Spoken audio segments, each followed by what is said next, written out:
Recently, Kathy Munro on the Heritage Portal website did a review of the Common Ground, a pretty glowing review. If you haven't bought it, please do. But she said the rather obscure title of its predecessor, and so I thought, okay, well, let me say something about the title, although the book does say plenty about the title. But the title has really to do with the fact that South African historiography, you will know South Africa from 1802, 1806, somewhere there. 1795 was the first occupation of the Cape by the British. Thereafter, the British were here until the Declaration of Republic of South Africa, because we were still part of the Commonwealth until 1961, which is the cut-off date of the Common Ground book. The Dutch have made available funds to celebrate the mutual heritage of the Dutch and South Africans. Obviously, the conspicuous common heritage would be things like the Afrikaans language and Cape Dutch architecture, and you in Swellendam will know pretty much about the Cape Dutch architecture. What is more obscured in the historiography is the continuation of other, let's say, national, cultural influences in the South African built environment, because South Africa has received many cultures into the community with their own traditions and their own ways of knowing architecture. So in putting a lens on the Dutch contribution, obviously it's looked at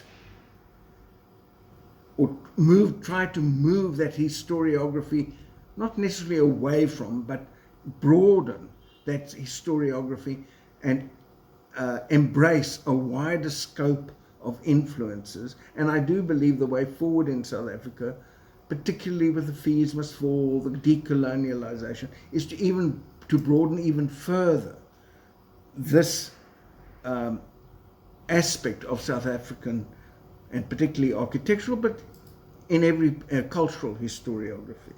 So that's my interest, and I have no specific Dutch connections. I explained my tenuous connections the last time, but I have no specific Dutch connections, but I certainly have an interest in what it is that has made South African architecture so rich.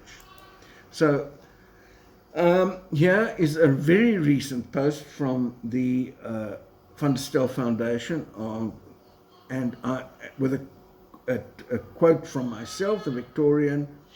The term Victorian is often used as a blanket term for all late 19th century architecture in South Africa. It's quite easy.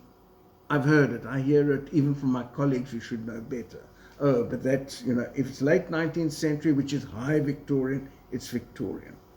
And examples are given. I'm not saying this is not Victorian, although one can see Cape Dutch influences in the treatment of the gable, and it's more hybrid. I'm not quite sure you will find this sort of building in an English environment.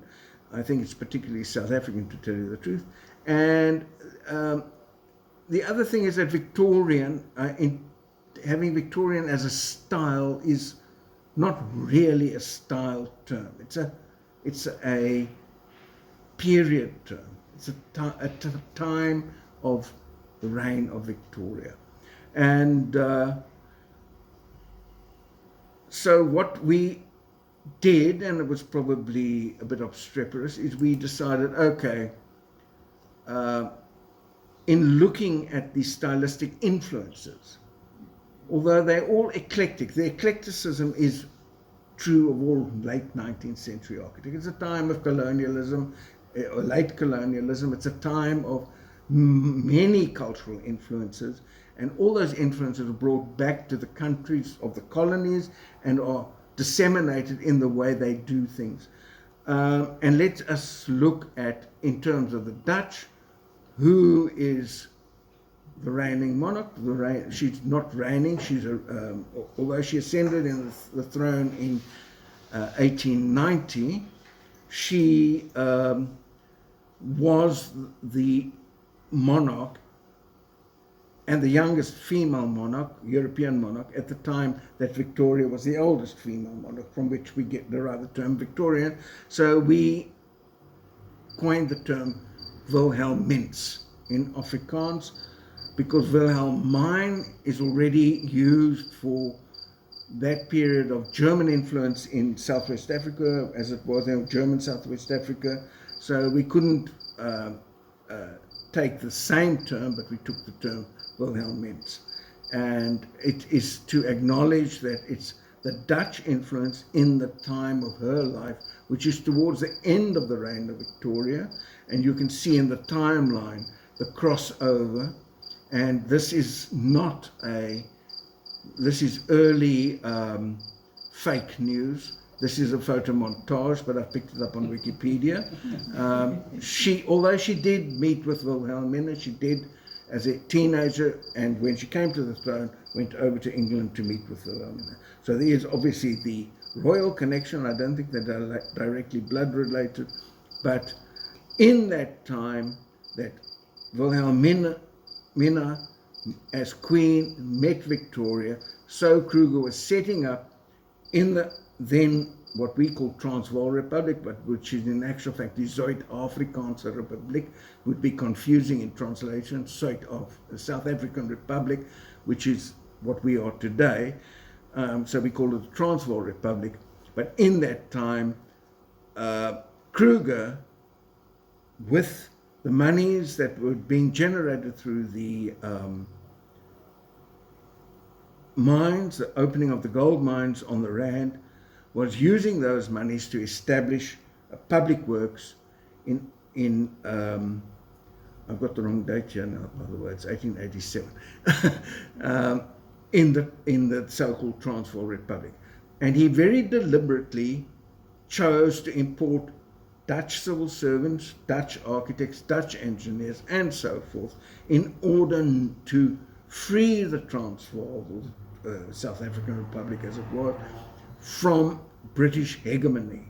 And that hegemony was then also a cultural hegemony. In that visual lexicon, we look across the board. This is only of domestic, and this lecture is going to concentrate mainly, or it's not a lecture, it's a talk. I don't give lectures, I said that last time. A talk on domestic scale architecture, residential or hotels. You'll see the resorts and what have you. Nothing else. I haven't put anything else in here. And in that visual lexicon, we have, as an example of the Victorian era, a Transvaal example of the time, the house of George Hayes, done by W.T. Vale.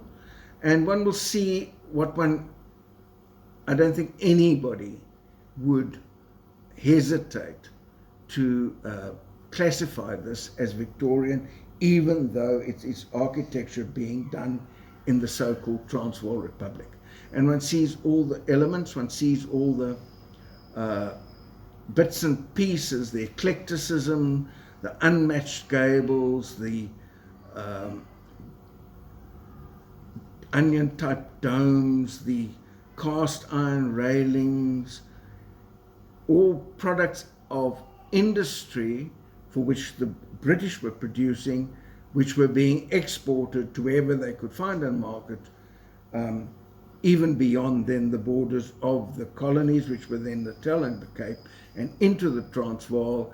And the wealthy in the Transvaal were then using these bits and pieces to help style the buildings in the so-called Victorian style. And quite frankly, there's no doubt that this is a Victorian building. Where were these things coming from?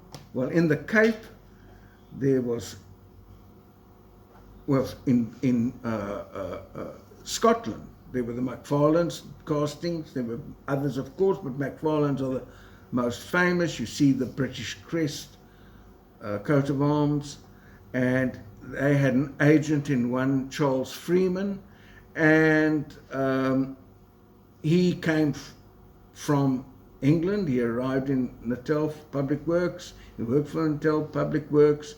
He'd come there for health issues. He decided to leave Natal. When he got to the Cape, he discovered that the Cape had set up a public works, or were busy setting up a public works. He entered public works in the Cape because they'd been given home rule, and in public works he submitted a design for the Cape Parliament, which he won. But having won it, he was a youngster, obviously, or considered young, not that young, but in architectural terms quite young.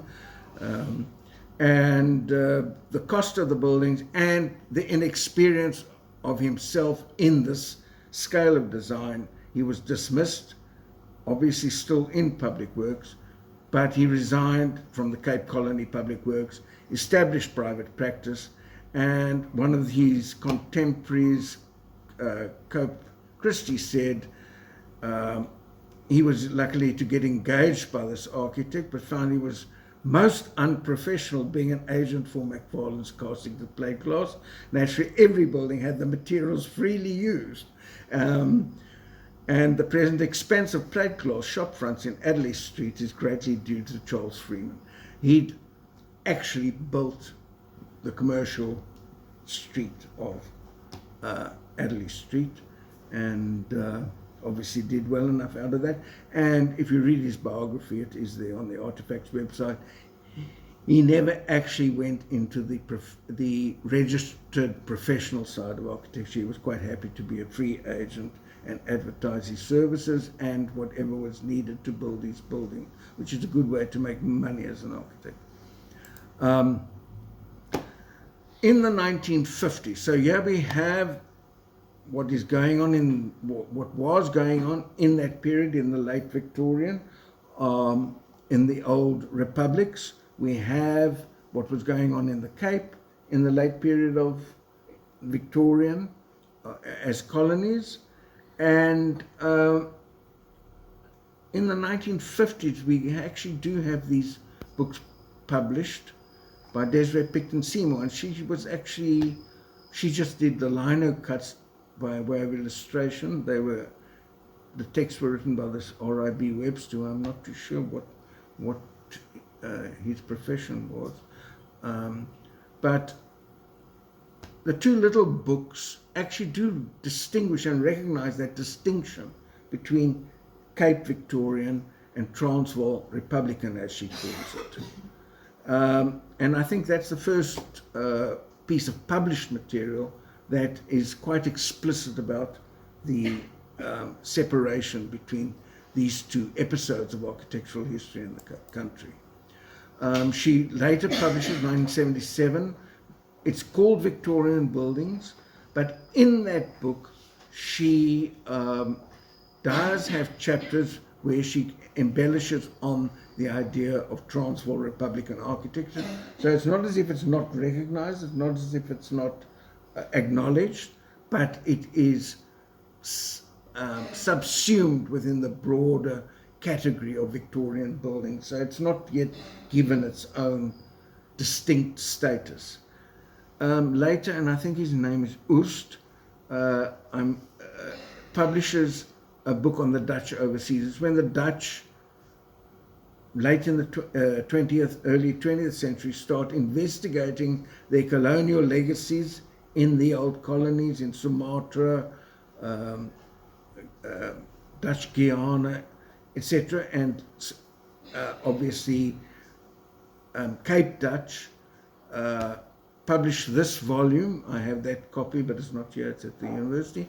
And right at the end, they give a brief few pages to the Transvaal Republican episode.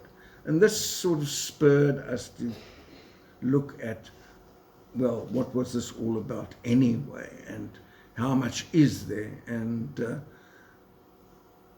from that came that entire book.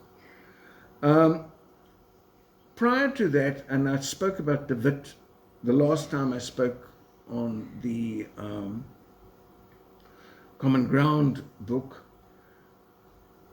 De Wit had been brought out, and he had been brought out to a previous enterprise by President Burgers to the Transvaal Republic, when Burgers wanted to build the so-called Lebombo Rail.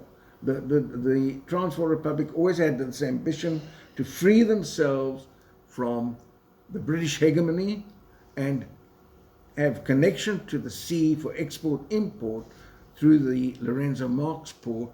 And Burgers then persuaded, he went to the Netherlands to get monies for this particular rail project, and he met this young man, De Wit, persuaded him to come out. He'd no sooner come out than the first, what is called Anglo-Boer War, First War of Independence, depending on which way you look at it, had persuaded De Wit to come out, went to Potchefstroom, and he'd no sooner got there than the First War broke out. I think what happened, I don't know the details of this, is he obviously left the Transvaal Republic, went down to the Cape, because we're in 1879, just before the advent of that war. It's actually when Burgers was kicked out in 1877. The Transvaalers weren't terribly happy with his liberal ideas, and obviously De Wit lost his patron, went down to the Cape, and then remained in the Cape and set up practice. And this is an advert that he put into the Agricultural Yearbook of 97, but there he tells you he's already established himself in 79 in all kinds of bits and pieces of business. Surveyor, what all is there, I can't read it anymore. Civil engineer, surveyor, architect, civil engineer, surveyor, quite a multifaceted guy, and obviously quite entrepreneurial. This is not, would not fall in the era of Victorian, but I don't know if you saw, if you read here, that he'd lately returned from a trip to Europe with a large collection of the latest designs of villas, cottages, business premises, shops, etc. He was very much influenced by what was going on in the Americas, American pattern book type architecture, and also the developments in steel engineering and architecture. In actual fact, he built of the very first steel framed buildings in South Africa and in the Cape, at the Cape. So one of his big commissions is this 100-bedroom, 30-bath, and goodness knows what, Caledon Baths just down the road, at the turn of the century, with all the bits and pieces. He'd actually worked, I don't know if you saw it in his biography, for Charles Freeman, so they're all the bits and pieces of Victorian industrialization in this book. One will see stylistically the way the ends of the gables are detailed and so forth. He's got some of this European, what they call chalet style, architectural influences in his work. His work is not easily classifiable. He is of the most eclectic of those era of architects, certainly in the Cape, and freely adapted to whatever circumstances dictated. And a little bit later he does this little almost East Island type chalet in Muizenberg, which is still there, which one can even today see. It's been rehabilitated. It's in Cork Bay. Did I say Muizenberg? I meant Cork Bay. And the Dutch had this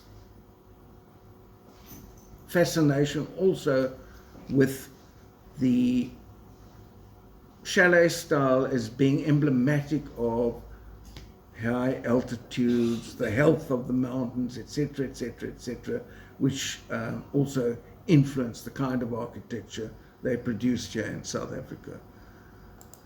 Swiss chalet style. And then the other thing which distinguishes the Dutch influence from the Victorian influence is more of the timber work, which would have been inspired through their connections with Sumatra, Indonesia, and so forth, the fretwork, the stick work, the same that you will find in parts of the United States and so forth. That section was Cape Dutch. It's the Kutsenberg, bought by Stellenbosch University. They'd stripped off all these additions, we'd call them, that De Wit had added, and tried to return it to some semblance of Cape Dutch. And then when Harvey Fagan, once they bought the building in 1963, Harvey Fagan was commissioned to restore it. I think the clients probably expected him to restore it back to some sort of Cape Dutch semblance of itself, because that's what Harvey is famous for. But Harvey decided that the idiom of the building lent itself to a restoration to its late 19th century, call it eclectic Dutch influence, and he restored De Wit's verandas. There would have been behind that the Cape Dutch gable. De Wit had raised the eaves and so forth. So in actual fact, he brought it back to a late 19th century Dutch eclectic idiom rather than the Cape Dutch idiom, which I actually think is to a great advantage to the styling of the building. Our other man that we've looked at the last time, and he is also active here, is Vixaboxer. You can see he's using the same medium of advertising. In those days, the architectural profession wasn't regulated. It was only regulated from 1926. So architects then could advertise, they could tell you what they were doing and so forth. I'm not quite sure what MSDA actually stands for, to tell you the truth. I'll have to think about that one. But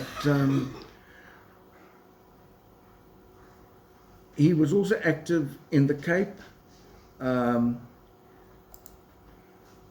and also of Dutch extraction. He spent some time in the Orange Free State Works Department, but he was allowed to do private practice. The last time we gathered, we looked at his competition with Ventic, which he won, of the Natural History Museum, now the museum in the gardens in the Cape, which is slightly changed from what he actually had there, but it's still his design. When you read about it, they will say Republican influence in the Cape.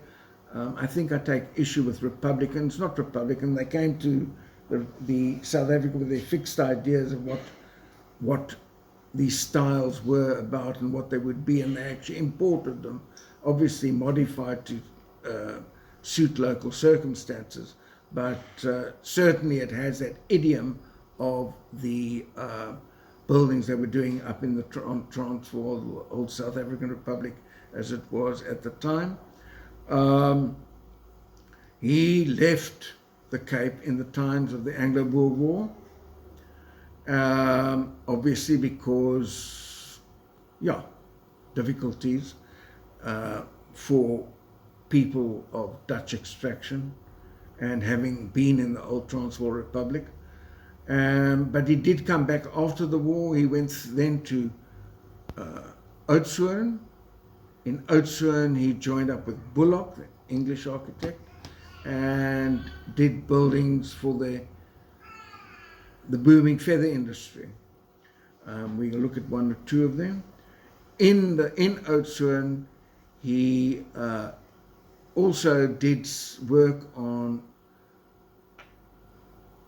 the museum on the Calitzdorp Church, etc., etc., etc. So there are those influences, and then the feather industry collapsed just before the First World War. I'm told it collapsed. One of the reasons why it collapsed was because you couldn't wear feather boas in motorized vehicles. That it actually made them unfashionable because they were impractical. And obviously it was also on the eve of the First World War, so whatever remained of it probably disappeared in the time of the First World War. In 1950 locates to PE, but then we actually lose track of him. You know, he, here and there are buildings attributed to him, and the Dutch architects seem to have a penchant. You can see this is also recognized as a sanatorium type hotel. It's advertised as being near the sea, good for health, a health resort in South Africa. The fascination with health and healthy living, very much a Dutch concern. You'll find it carries through into the Common Ground book, the idea of open windows, fresh air, lots of sunlight, etc., etc., and that certainly affects the way they approach their designs, but that's all happening behind this very eclectic, and this is certainly industrially produced faience work and so forth. As he progresses, he obviously moves into the Edwardian era, takes on more of the English idiom, although this has got both arts and crafts and arts nouveau influences, but we're already in 1911, so these are like style remnants of the previous time when he's producing these sort of ostrich palaces before the end of the ostrich boom, which the building still exists, can still be seen today. And yeah, quite stylistically peculiar in my book, but there it is.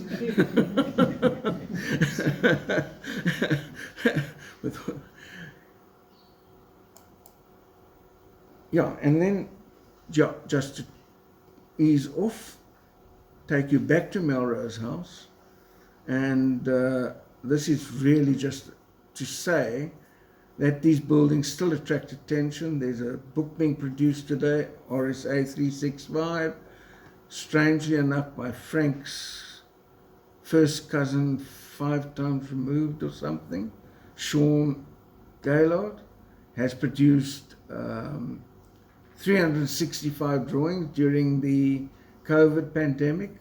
A lot of these buildings actually feature in this book. He's drawn them beautifully on these at this scale. I went back to Melrose House because Frank had done that previous drawing, and the book is being advertised, so it's a little bit of promo. He's on Facebook, he's on Instagram, and if anybody fancies 850 Rand, I think he wants for the standard edition, and you do it before the 28th of February, you get your name in it. So it's another way of acquiring a little bit of this Dutch history. Yeah. You can get a nicer one for 2,500. Or 5,000 for a deluxe edition with a print. and that's it. Thank you, folks. And that was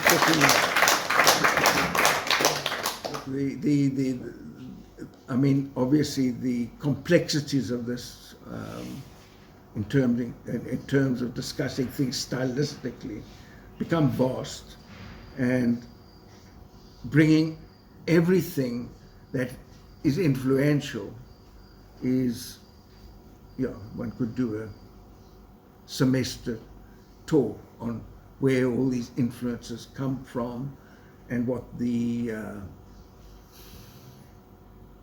historical significances of those influences and what have you are.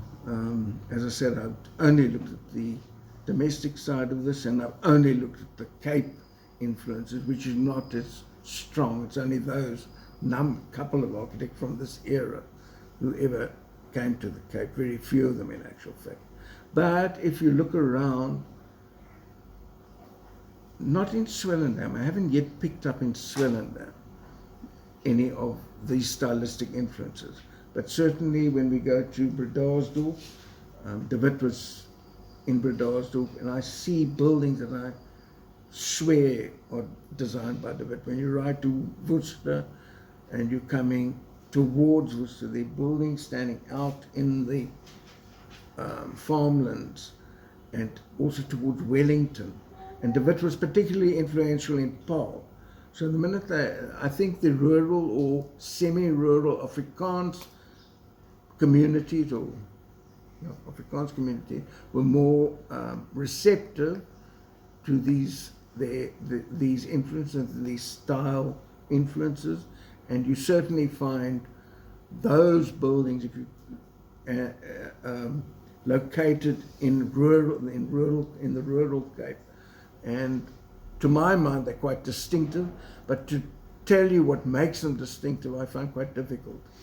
I think the detailing, they have less of the industrial elements that give them that distinctive Victorian style. The shaping of roofs, there's more of that sort of witch's hat, either double pitched turrets or some onion type dome turrets and so forth. There's just peculiarities about them that tell me they're not done by an English architect. But as I say, I would find it difficult to alert you to what exactly that is. Yes? Say, for instance, you had to draw from all of this to contemporary Swellendam, and you had to say, if contemporary buildings were to enrich that past connection, can you think of any buildings that do that? In terms of contemporary style in Swellendam. Or do you have anything to say about what kinds of buildings could be built? Or what kind of way one would think stylistically to take this kind of history into the present and to make some use of all of this information in going forward?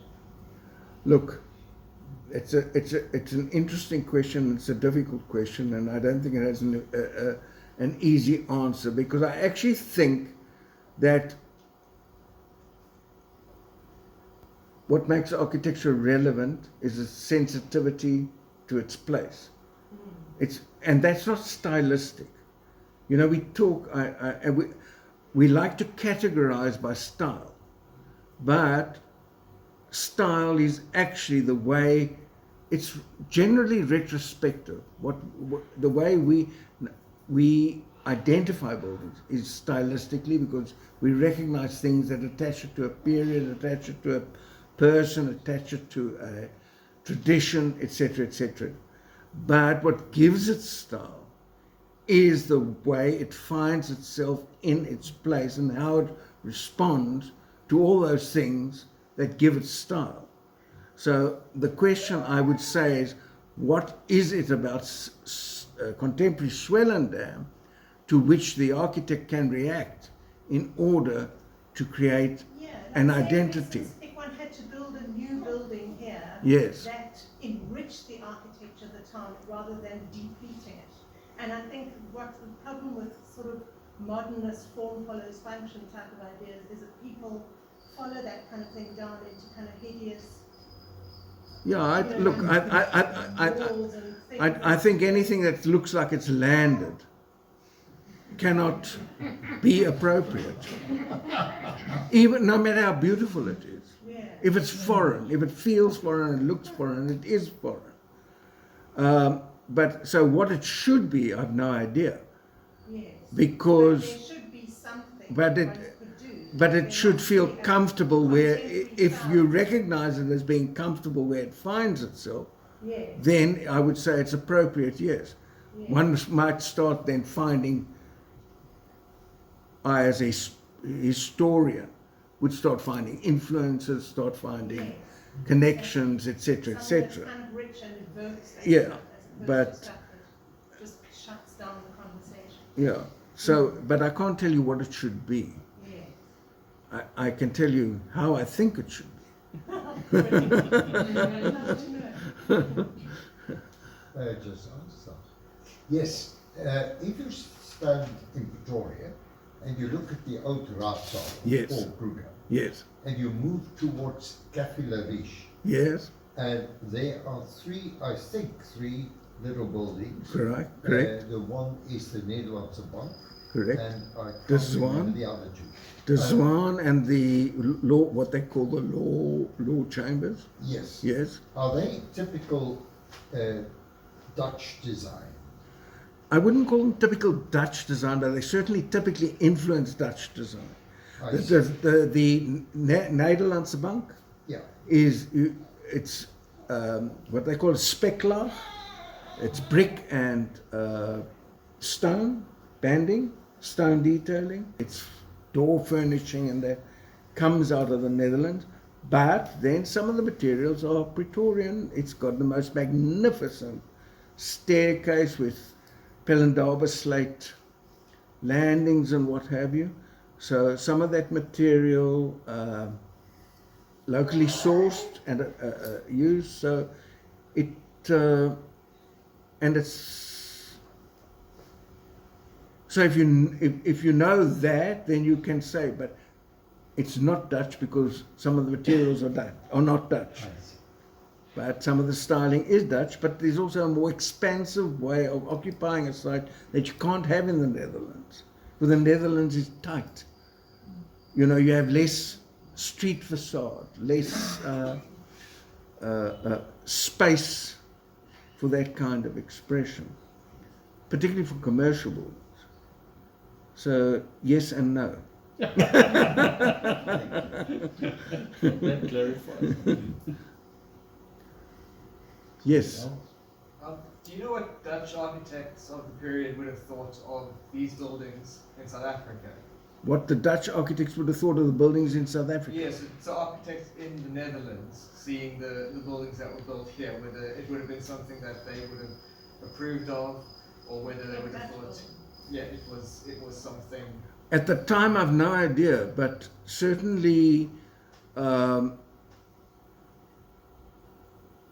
was you must understand, certainly at the time of the Anglo-Boer War, Second Anglo-Boer War, South African War, call it what you will, the Dutch were very supportive of their kin in South Africa.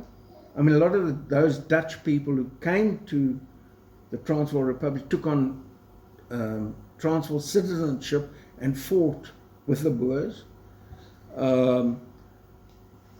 The sentiments were so strong that they named many of the places in the Netherlands after places in the Transvaal. There's a district called the Transvaal district, I think in Amsterdam, maybe I'm wrong, etc., etc. And then also after the war, they were very supportive of the impoverished farmers after the so-called scorched earth policy, and